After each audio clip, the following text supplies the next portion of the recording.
Cool. I think people will still start coming in, but want to make sure that we are sticking to time and we have time to really get into everything. So let me start now. We'll let people catch up when they join. But for everyone that's already here, thank you so much for joining. So let me quickly introduce myself. So I'm Laura, Associate Experience Design Director at Fierce, and I'm really excited to have Fede with us for this event. I've been looking forward to it for a while now. So I'm going to ask Fede to introduce himself, but just kind of a few bits, I think, for me to cover off. So bear with me. I'm just going to check my notes to make sure that I don't miss anything here. So chat. Okay, so yeah, some of you have already started posting, but please use the chat available.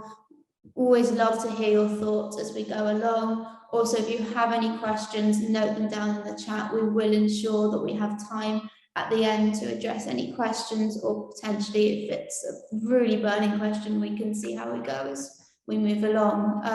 If you're happy to do so, you can come off mute, turn on your camera at the end, so we can see who's asking the question, because it's always nice to put a face to a question. But obviously, if you prefer to use the chat, that's absolutely fine as well. And I think final point for me is just that we are recording. The transcript should be available for anyone that would like it, either now on the recording as well. We will share the recording with everyone that has signed up within the next week or so. So please keep an eye out on your inbox as well. Hopefully that's everything. Maybe Baxter and Alan can put, if I've forgotten anything, please put it in the chat. But Fede, so happy to have you. Maybe we could just start with an overview of who you are, what you do, and why are we here talking to you about autonomous vehicles. Amazing. Thank you for having me. Let me just do a quick check. Can you guys hear me okay? Okay, perfect. Thank you. Thank you. There's nothing worse than entering a room and then just starting with that, right? And then if I was going to say this in a little bit. Oh, I think we got somebody else on too. Yeah, if everyone can just, there we go. We'll put everyone on mute as they come in. Awesome. Very cool. All right. Well, thank you so much for having me. I really appreciate it. So my name is Fede. I'm the director of advanced UX at Woven Planet. And for those of you that don't know, Woven Planet is a Tokyo-based company in charge of changing the world. Small task. And we do that through a variety of missions that we have. One of them is build a city at the skirts of Mount Fuji. And within that ecosystem, thinking about the future of cities, thinking about the future of humanity, everything is taken into consideration: well-being, food, nutrition, delivery services, everyday life, and then of course a huge part of that, which is mobility. So my team is in charge of mobility, and what that means is very simple. If it moves, we tackle it. So that covers everything from micro mobility to macro mobility and new future forms of services and unimagined ways to move. So yes, happy to be here. Incredible. I think there are so many places to go with that, so many places to start, but I think start broad and we can go in. So I think the majority of people here are designers. So why, as designers, I suppose, should we care about autonomous vehicles? And yeah, that's a great question. I love it. I love it. So if you think about it, the way we think about it is we don't really think about the technology itself. What we think about is people. And so if you go back even more, let's go back in time to a more analog phase where, 70s, 60s, 80s, where digital was not very, it was not that intense. It didn't exist. You had movie posters, you had billboards, you had other ways of, companies communicating their products or services to people, magazines. And so that was through printed media. You could call that an interface. It was a static interface, but basically, it is that membrane between one person and another. That's how we see it. And so that membrane, that interface has evolved. So, we went from analog printed media to moving images to digital to mobile. And now the way we see it is, vehicles and hardware are actually that new membrane for connecting people to people. So artists play and designers play an incredible role for a variety of reasons. Number one, it's a visual language, primarily, although now it's multimodal. So we have sounds, lights, haptics, but it's primarily visual. So that's one part of it. The second part of it is because designers are masters at solving problems, and they are very knowledgeable on systems, how systems work, how to create systems that are cohesive. Basically, designers are great masters at language. And what we're talking about here is that membrane that I was talking about, that interface, is no longer a one-directional portal, if you want to see it that way. It's two-directional, because what it does is it connects people, but it's also analyzing data from the people using it. And it's reacting in real time to those people. So we need people that understand language, that have very human sensibility to basically translate human to machine and back from machine to human. So yeah, that's some of the reasons. I hope that made sense. Yeah, I mean, sounds like an easy task, easy to do. I mean, just let's dig into that human, like how do you make a design at that scale human? What does that mean to do that? Yeah, absolutely. That's a great question. I have a great example for you. So basically, when navigation sort of started becoming a much more important part of driving, like automated navigation, right? Maps, all of that stuff. What we see is a type of communication that is very computer-based, very technical. Turn left here, turn right here. In 50 feet, turn right here. I don't know about you guys, but I have no idea what 50 feet is. I have no way of knowing. And so what we're seeing now is we're seeing advanced AI systems that identify cues in the street and then translate those cues into verbal or audio commands for the driver. So instead of saying turn right, in 50 feet, they'll tell you turn right after this black car. And so that's much more natural. I've got another example that is really important as well for human-machine interactions. So when digital agents first started coming into the scene, Alexa, Google, all this Siri, all these different digital assistants became part of our lives. For us, for adults and younger generations, it wasn't that big of a change because we just naturally, subconsciously assume it's just another entity. So we just talk to that entity as normal people would. But because it's a command-driven interface, little kids actually learn how to speak to it differently. So they'll say, Alexa, do this, Alexa, do that. And what happens is that actually rewires kids' brains to communicate differently with other people in their environment. So they start giving commands to their parents, they're kind of giving commands to and it's not bad, it's just what they learn from the interface. So, I was at some point involved with some really strong movements to try to get, to try to understand how these agents shift language and how together as a community we can work toward more natural communication and understand the consequences of communication. So those are all really, I think, tangible examples of why a much more human sensibility is very important. Yeah, no, I love that. I mean, slightly scary that kids are going to start speaking to their parents as if they were speaking to an interface.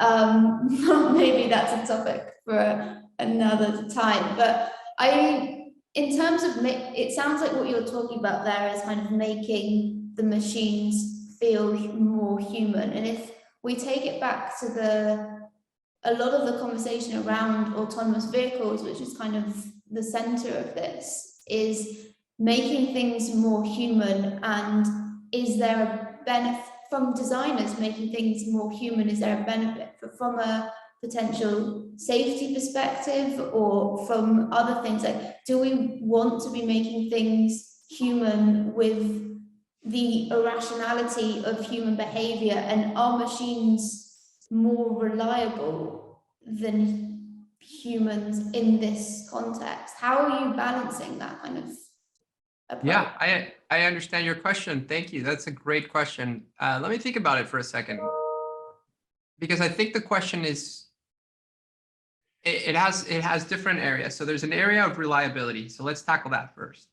So in isolation, autonomous systems will be much safer than human drivers. Like that's just a fact. However, right now we're still riding that curve to make sure that. Oh, sorry. I think somebody's. Yeah. Thank you. Yeah. So sorry, I got distracted there for a second. So in isolation, the systems will outperform humans quickly. However, the systems are not in isolation. And so what you have is you have a legacy city or a legacy infrastructure. So cities that are built for older systems. And then you put the new cars on top of that. And then you have on the road, you have drivers that will be on autonomous vehicles, drivers that will be on uninsured vehicles, drivers that will be, it's a very chaotic ecosystem.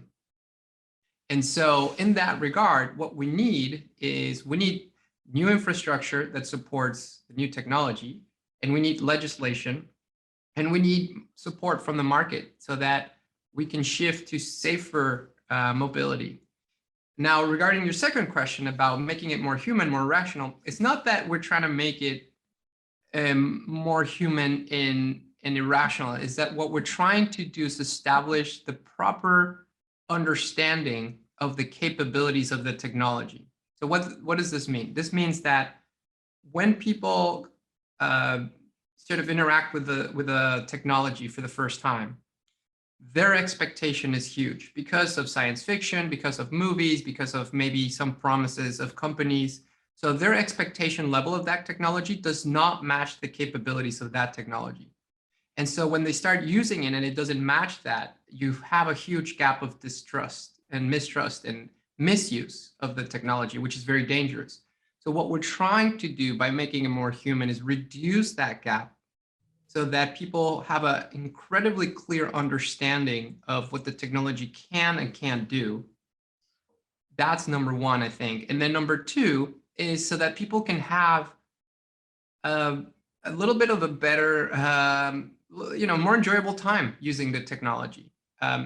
We have to be very responsible as designers, I think, with dark patterns, with ways of designing things that maybe make sense aesthetically, but don't make sense in terms of usability. So this is what I mean. In social media, you have very controversial waves of design that are making users addicted to the technology. Well, if you're a company and you're looking for growth and retention, that's great. But if you're a human being, that's terrible for your health. When we talk about mobility, we're trying to strike a different balance. As we move toward more autonomy, what happens is you have two conflicting curves. You have technology exponentially going up, and you have human reliance on that technology. And at some points where they cross, it's very dangerous, because what that means is that as human beings rely on more and more on driving technology, they will actually become worse drivers. So we're trying to avoid that. We're trying to make sure that technology is not replacing drivers, but the technology is actually enhancing your driving experience so that you actually become a better driver. And when the technology is there to take over, that you have that choice. So trust and communication is an essential part of that process. Amazing. I mean, I'd love to understand day to day as designers in your team, as a company, what are the type, if you can share them, like what are the type of things you're doing to kind of bring things together and to bring that trust and to kind of reduce the negative stance of like that crossing the curve? Yeah, that's a fun question. We do a lot of things. So our team has 5 fundamental pillars. We have a simulation team, we have a design team, we have a research team, we have a logistics team, and we have a strategy team. And all of those teams together form the advanced UX team. And what we do is we work together, figuring out these problems. So what we'll do is we'll create a use case, we'll run it through the simulator, and then we'll get real world data. So we'll get biometric data, we'll get users' reactions, we'll get digital miles out of it. And that gives us a really good understanding. But our research department can also run qualitative and quantitative studies.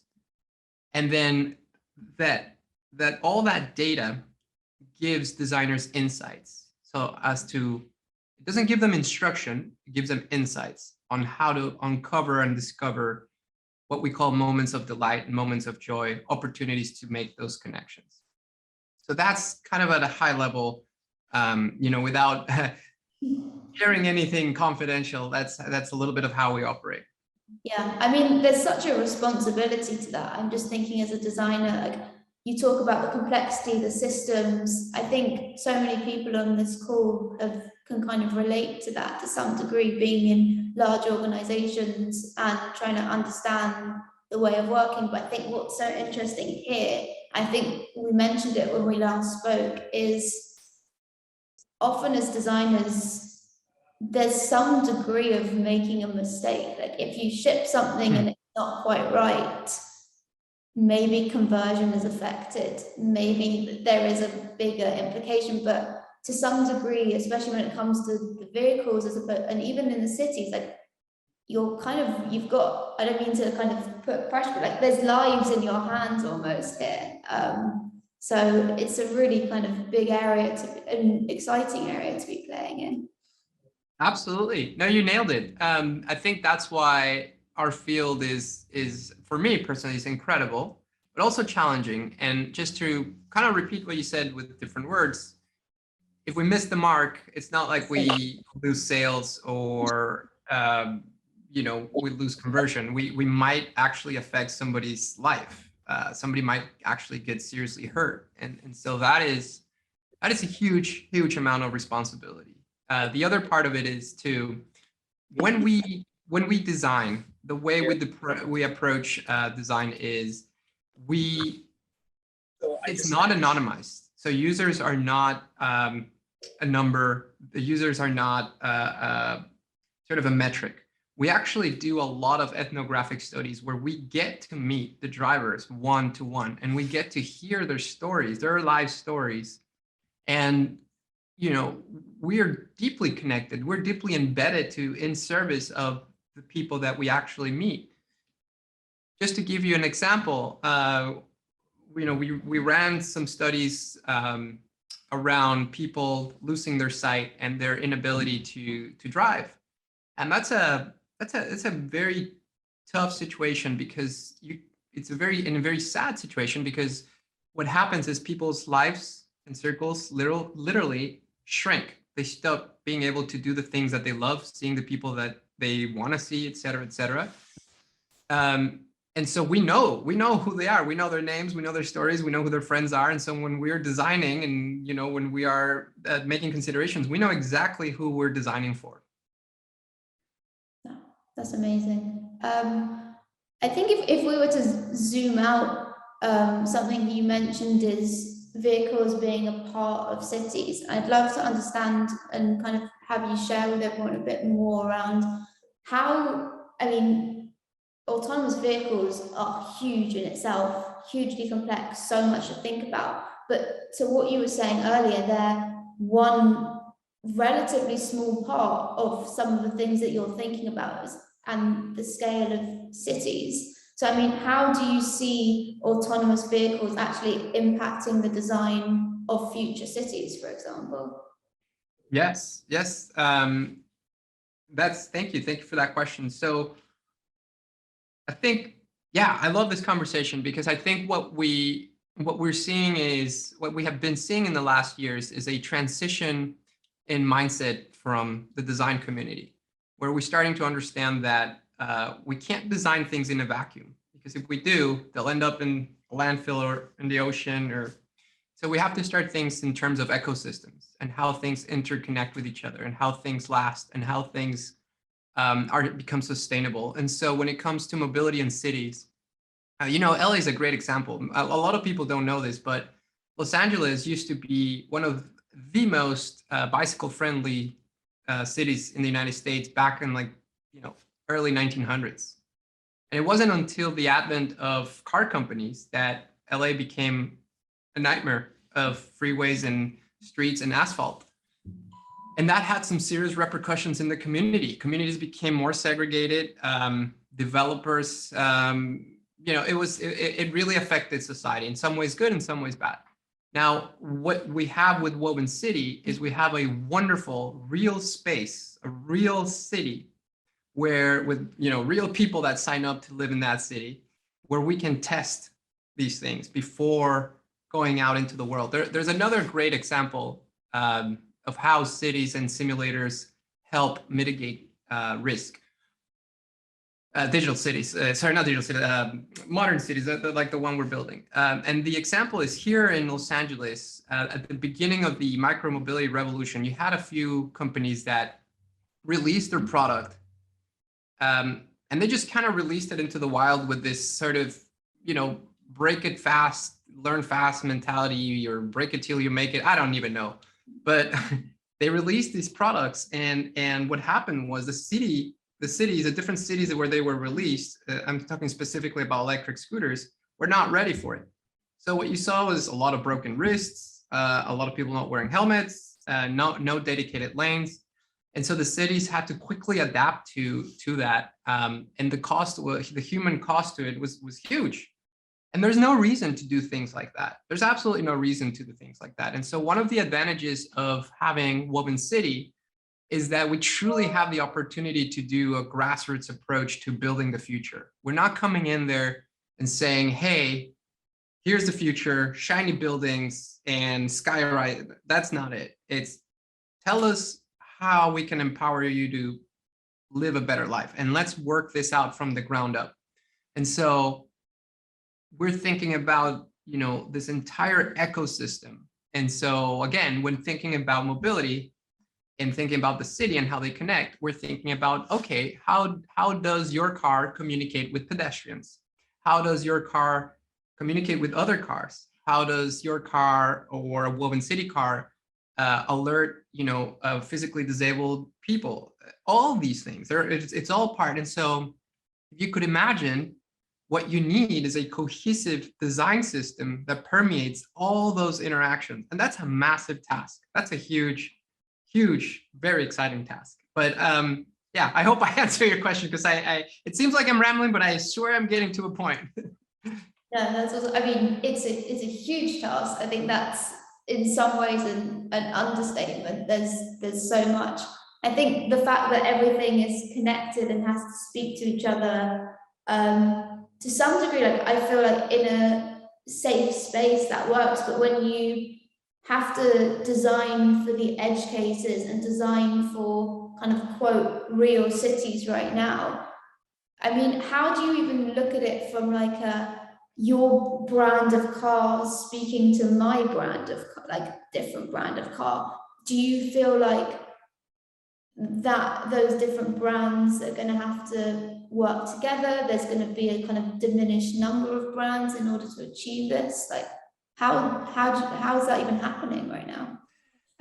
That's a wonderful conversation. Yeah, no, it's a little bit of my pay grade, to be honest. That is a global conversation that needs to be had, and there are different forces at play. So it just really depends what the outcomes are. So for example, if your outcome is safety, then yes, we need to get a global group that begins crafting those those regulations for safety, just like it was done for roads and seat belts and all of that.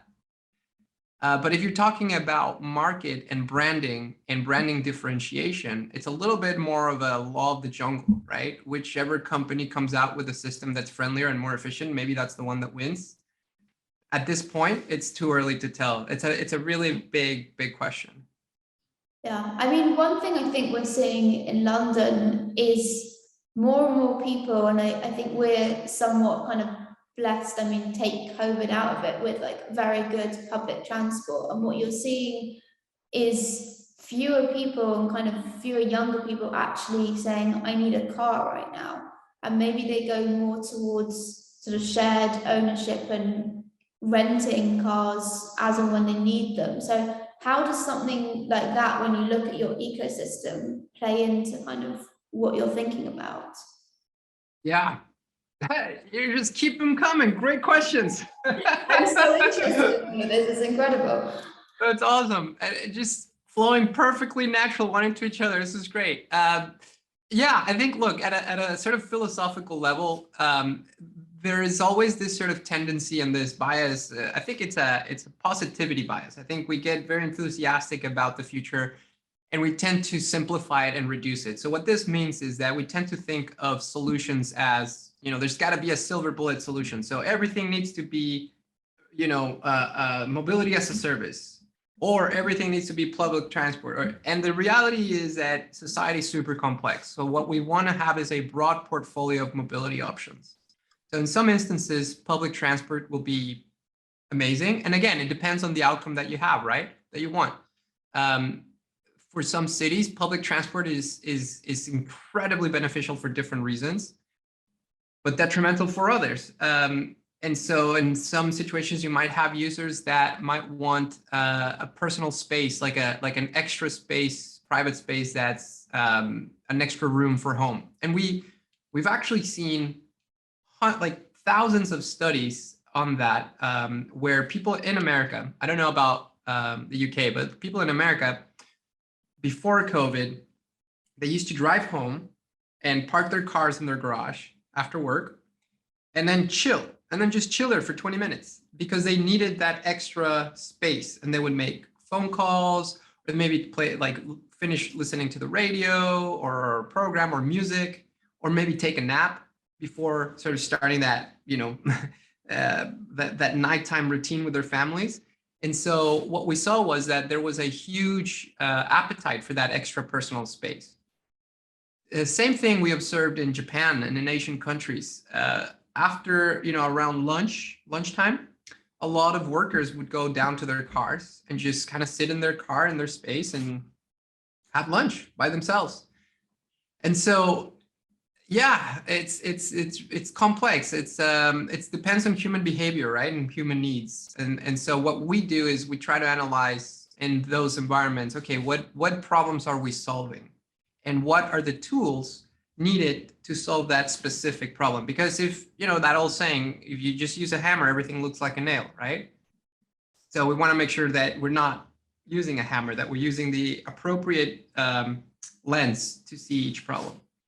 Yeah, I love that. I mean, in some ways you make it sound so simple. You're like, oh, we're just solving human problems. We're just looking at humans, but there's nothing simple about that, which I think is why it's so exciting. I want to go back to something you said at the beginning, and we've kind of touched on this idea of like public transport. I think you mentioned scooters at one point. You used the term micro-mobility towards the start, and I'd love for anyone on the call, if you could just explain briefly what micro-mobility is, but how does that as well just kind of play a role in what you're doing? Sure. Yeah, so as I mentioned earlier, it's called the last mile problem, right? And what that means is that you go out of your house, maybe you go to the street or your parking garage or something, you pick up your car, and then go to the office, put it in another garage, and then walk to your car, or maybe you walk to a restaurant, et cetera, et cetera. So that last mile, that's what we consider micromobility. So a personal device that gets you to finish that last part of your journey. But again, I'm really torn on it. I'm doubtful of the benefit of last mile micromobility, to be honest. I love cycling and I love walking, and I think that's the most efficient way of mobility that we have for short distances anyway. So yeah, to me, that's kind of a interesting subject. But back to your question, yeah. So we talk about micromobility as those devices that help you get that last part of your journey, and then the rest, would be either regular vehicles, buses, things like that, and then you have macromobility, which would be mass mobility, something like Hyperloop or something a little, systems that are a little bit more advanced, bullet trains and trains and things like that. Awesome. I can see that we've got a few questions coming in. I'm sure there's more that haven't been typed and want to make sure that we have, but I think before that, I've got to chuck one more kind of massive question at you that's kind of been playing on in my head for the last bit. Like you've spoken so much around how you have to understand human behavior and how you're designing for the problems that are there. I wonder, I don't know, maybe this isn't a thing, but do you think that as much as you're trying to understand current behavior and solve for problems, do you think that actually what you're doing could create new behaviors of people and what you'd imagine those being? Yeah, of course, 100%. So we're in the era of wicked problems, right? So that means every solution will have unintended consequences. That's a huge question as we think about electric batteries. Amazing, less emissions. Okay, great. What do we do with all the excess material once it's not being able to be recycled because it's toxic material? Where does it come from? So yes, absolutely. We are in the era where global solutions tend to spawn new challenges. And so the way we are organizing our team around that is through a very, very agile, flexible team that can respond. So we do a lot of future casting first and foremost. So that lets us have a set of tools. So we prepare a lot, we do future casting, but we also have a pretty fast design cycle, really, really fast. And so that helps us react to some of these unknown things. And man, it gets a little bit tougher too, because you have, we face a lot of edge cases. And what's absolutely fascinating to me is when you democratize a technology, when you give people access to tech, people are amazing. They're incredibly creative, and they take that technology and they do things that you never thought about, and they transform that tech. So that's really cool. Then you also have edge cases, right? Where it's things that are really weird that happen with that tech that nobody ever thought about. And so it's very difficult because we have the internet and we have mass diffusion of immediate news and immediate events.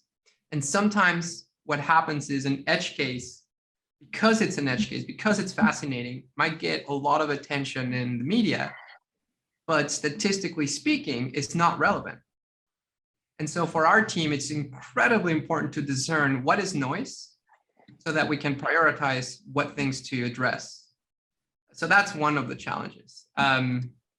But back to your question, we have that system of future casting, preparing, and then also quick responses to what we see, and prioritization to know what is worth fixing and what is just kind of maybe an isolated case. Well, we have a question here which maybe would play into it, so I'll dive in here. So how much data do you need to make a decision, and how do you get this data? Yeah, as I mentioned, thank you for that question. As I mentioned earlier, we have lots and lots of different tools in our tool belt to gather data. So we have the simulator, which I believe somebody was asking about the sim. So we have actually a bunch of simulators. We have a 6-axis full motion simulator, which is really, really great way to get very accurate feedback on drivers. We have biometric data that we take in. We have, like I said, quantitative and qualitative methods to get data, surveys, interviews, et cetera, et cetera. So it's not really so much the amount of data, it's the quality of the data and the amount of data, and we cross-reference both both sets. We also work with a variety of very large institutions and academia, because there's already out there publicly available wonderful scientific papers. We also source papers from public papers from defense departments. So there's a lot of, interestingly enough, there's a lot of public studies on attention for pilots. And so we take a look a lot of that data as well. So yeah, so I don't think it's that we hit 6 terabytes and then we make a decision, right? I think it's more about, like I said, uncovering those insights. And as we get more data, we get a little bit smarter and a little bit better and asking better questions.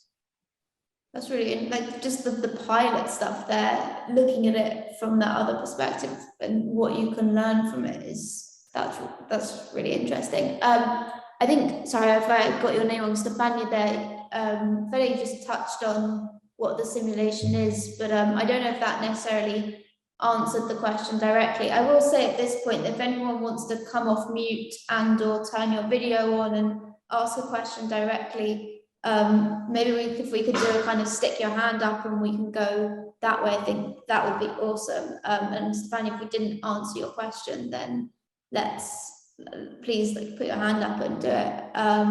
We do have another question here. Have you considered the extension of the autonomous vehicle service, such as roadside delivery or buying a coffee from your vehicle? Yeah, there's a great, so let me, before I jump into that question, so I love that question, but I just wanted to share with everybody, this is one of our simulators. So this is one of our VR simulators. So it's a full 6-axis platform. You've got G-forces, you've got pedals, you've got a real steering wheel.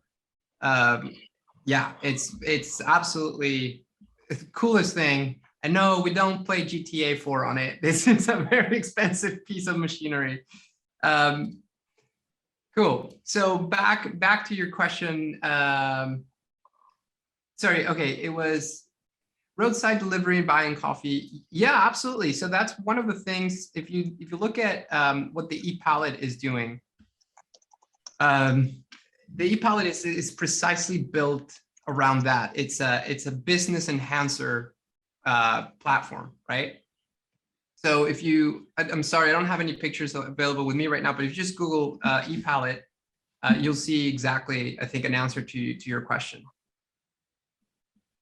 Cool. I mean, I think we can go back and talk about that simulator for the rest of the session. That looks incredible, but let's go on and make sure we're addressing people's questions. So are you looking at, is this Stefania, how are you looking at how AVs can have a social impact, such as helping people with disabilities? I mean, I think you touched on the example earlier, but could you maybe tell us a bit more about it?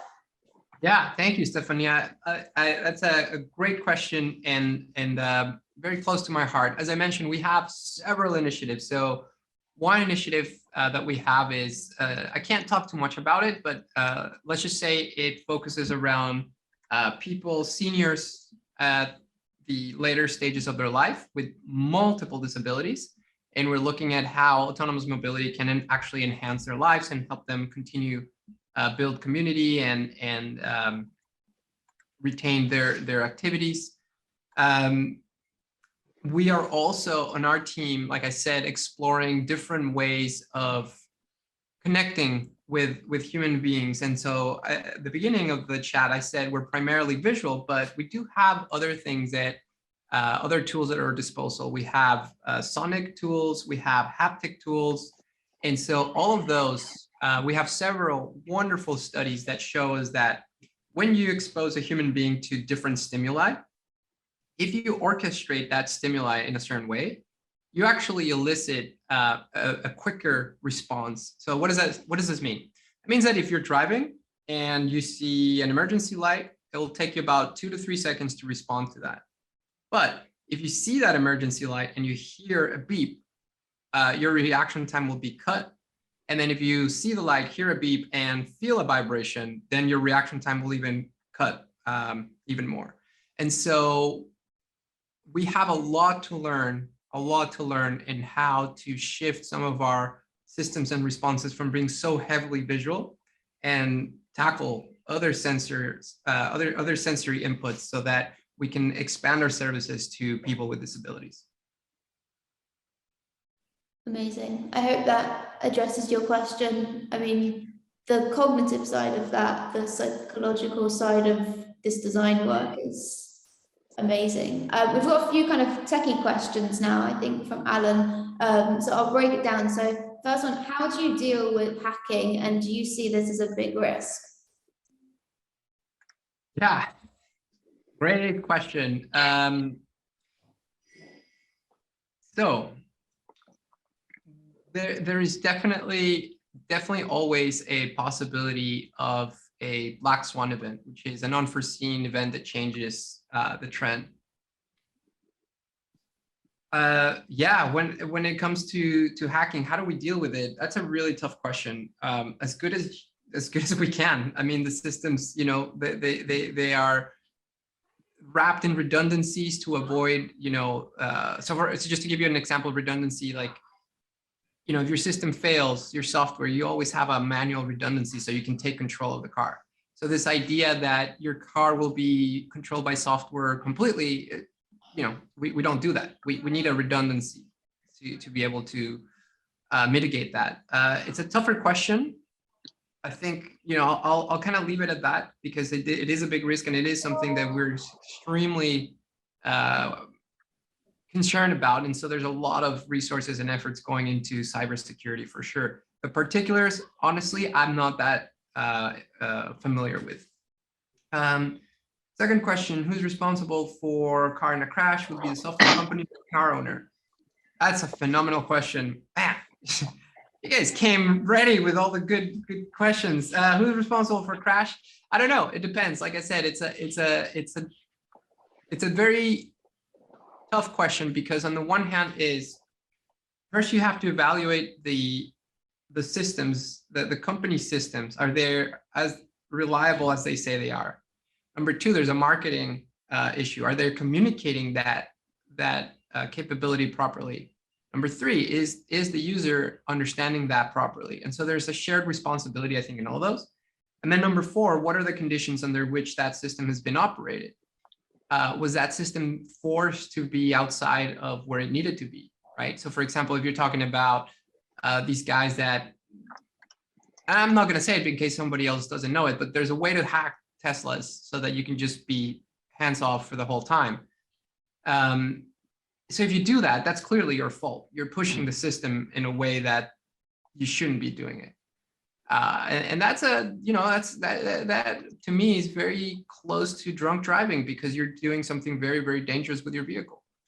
If you are an autonomous mobility company and you're branding your software as full autopilot and it's not full autopilot, then there's a huge ethical question there. And I think the responsibility is on that company to communicate properly, you know, how good the system is. So again, sorry to not be able to give you like one straight answer, but all these questions are complex. And so the answers are always multifaceted. Amazing. We've got quite a few, we've got some long questions coming in. So I think there's a couple of things in this, so I'll just read it all out in one go, maybe we can tackle it bit by bit. So in your opinion, how can emerging economies and less wealthy countries tap into this imminent EV wave without falling behind?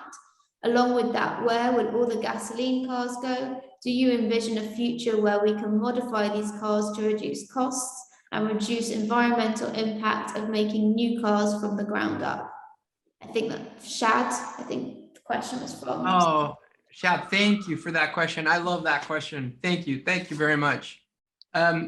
Yes, I had the pleasure to visit a lot of countries that are looking at this question, and different countries have a different approach, but the overall theme is that renewable technology is becoming more accessible. Solar panels, hydro, et cetera, et cetera. And so the way emerging economies can benefit from it is by shifting to sustainable technologies that make sense for their ecosystem, right? So if you have large coastal areas, look at electricity generated from the ocean. If you have access to wind, then leverage that. If you have high desert areas, then use that for solar panels, et cetera, et cetera. If you have all of them, then leverage all of them, right? So yeah, each country has to kind of look at their topology and figure out what is best. And then in terms of the actual vehicles, once you have that infrastructure in place, that energy infrastructure that can support EV mobility, that's the first step. The second step is there's a lot of players in the world making very cheap EVs. There's a lot of Chinese companies making very small EVs. I believe I read this yesterday. China is currently represents 50% of all EV sales in the world. So that's definitely, look out for China for sure in terms of the outputting EVs. Where will all the gasoline cars go? Well, there's definitely improvements in IC, combustion engines. So the hope is that as vehicles can evolve, that you could also, maybe you could have government incentives to go in and change your engine, right? So if you can't buy a full car, like at least maybe the government can change your engine for a much more efficient IC, and that's a softer transition. And then reducing environmental impact of making new cars from the ground up.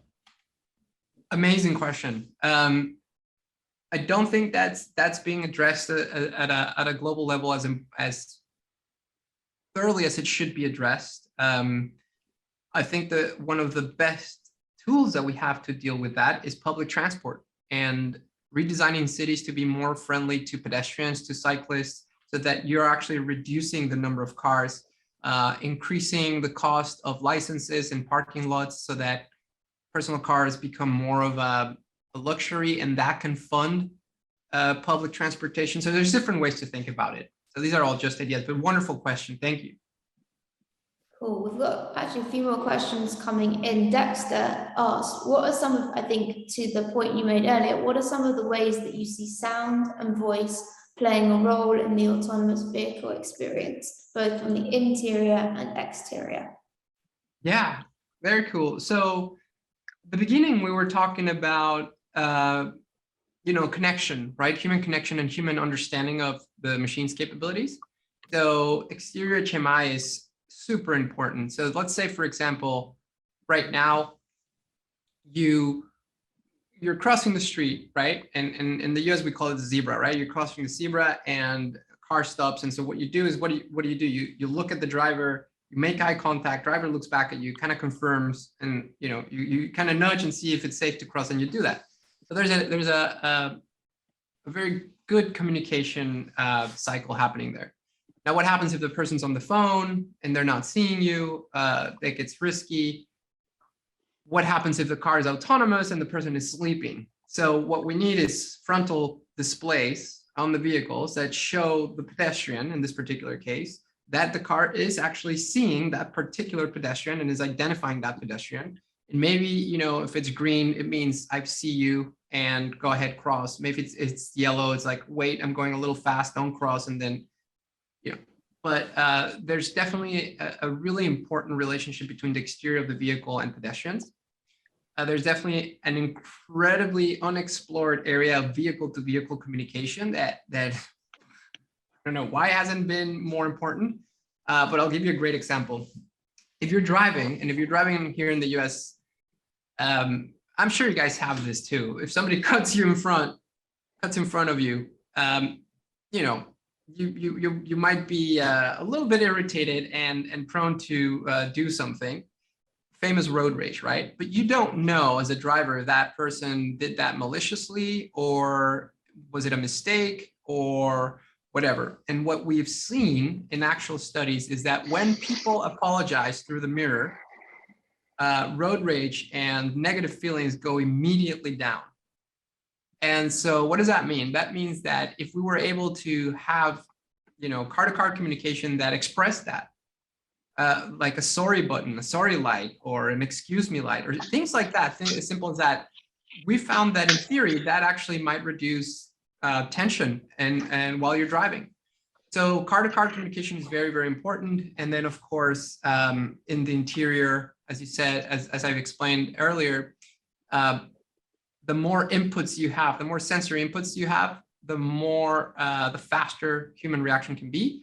But the opposite is true. We could also have a much more controlled environment that, let's say, if you arrive from a tough day at work and it was your day to drive because the rest of the day you're remote, but that's your day to drive, then maybe, you know, we cool down the lights, and based on your profile, we understand that you like certain type of music, and then we put a vibration on the seat, and then that gets you super relaxed. That gives you that extra 6-7 minutes before you enter home and start your routine. So, you know, all of that plays a huge part in mobility.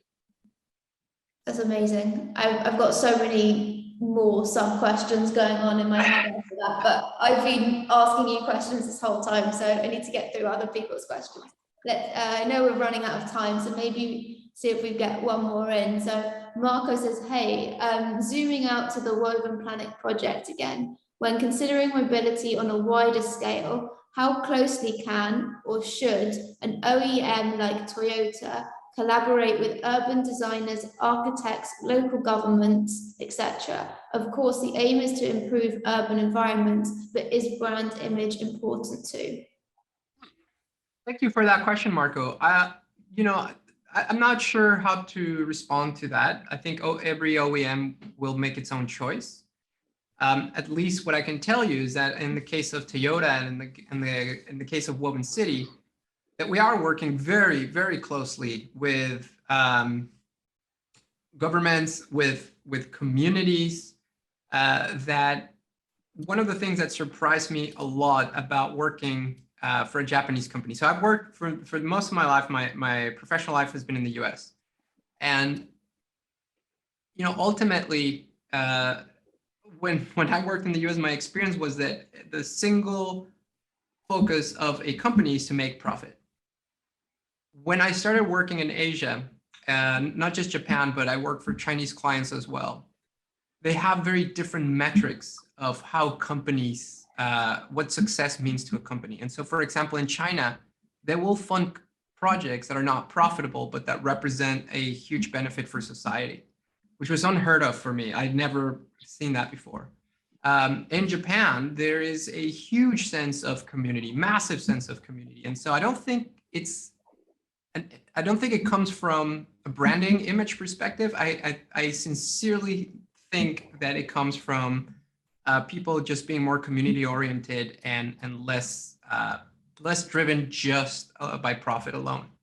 And I can tell you that because when I first look at Akio Toyoda's announcement of Woven City, and he was talking about building a city for happiness, I thought it was a little bit of vaporware. I thought it was just sales and marketing, and I thought it was just a message. And once I entered the company and I saw how much money is directed toward researching human happiness, I had to like turn off my camera and just cry of joy, because I was like, wow, this is the real deal. They really are trying to do this. So like I said, every company will be different, but at least, you know, this is how we are approaching it.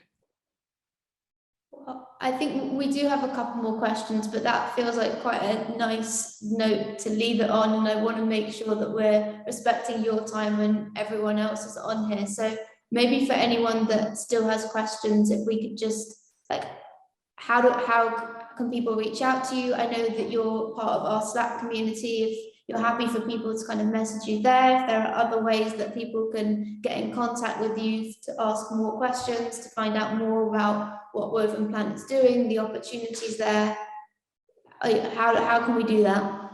Yeah, I think if you guys want to reach out to me and on LinkedIn, that works. Just reach out directly. The Slack channel, I love that community, but unfortunately I can't check it every day. So it's a little bit less reliable, but I'll definitely, you know, kind of jump in from time to time and answer questions. So LinkedIn, the Fearless community, Yeah, and I guess if there's enough interest and you guys want to do a round 2 of this, we can certainly set up a round 2 for sure. Amazing. Well, I would definitely love to do a round 2.